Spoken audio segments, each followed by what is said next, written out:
bienvenue sur ma chaîne d'actualité.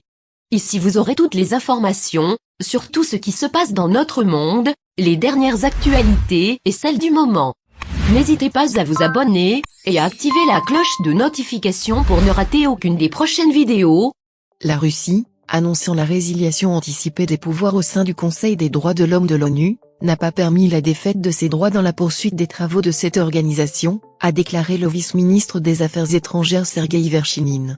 Si la Russie avait accepté le scénario libyen le 7 avril, nous aurions en fait reçu une disqualification similaire pour l'année et demie restante de notre adhésion au Conseil des droits de l'homme.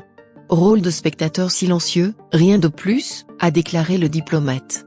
Il a noté que les documents qui ont établi le CDH ne disent rien sur les mesures après la suspension de l'adhésion de l'un des pays.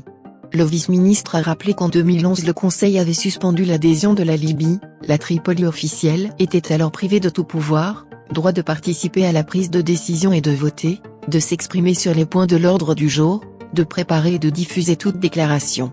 La délégation libyenne ne pouvait que continuer à être dans la salle de réunion, et même alors pas derrière leur pancarte. La Russie, a souligné l'interlocuteur de l'agence, ne pouvait pas se satisfaire de cette option. À son tour, le statut d'observateur offre à Moscou des opportunités comparables au pouvoir des États membres du CDH.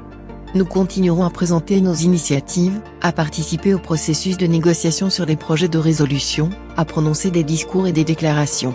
En d'autres termes, nous pourrons transmettre à la communauté internationale, bien que dans des conditions plus difficiles, la position russe sur des sujets d'actualité. Question internationale, a ajouté Verchinin. Le 7 avril, l'Assemblée générale des Nations unies a adopté une résolution suspendant le travail de la Russie, au sein du CDH, en raison de l'opération militaire en Ukraine. 93 États ont voté pour. Contre, 24. Abstention, 58. Parmi ceux qui se sont abstenus figurent des pays tels que, l'Égypte, le Cameroun, le Ghana, l'Inde, le Koweït, le Mexique, la Mongolie, le Pakistan, l'Arabie Saoudite, l'Afrique du Sud et les Émirats Arabes Unis.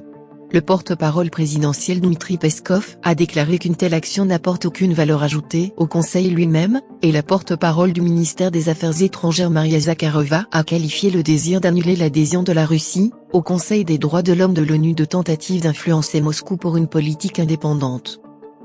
La Russie a lancé une opération militaire en Ukraine le 24 février. Le président Vladimir Poutine a appelé son objectif la protection des personnes qui ont été victimes d'intimidation et de génocide par le régime de Kiev pendant 8 ans.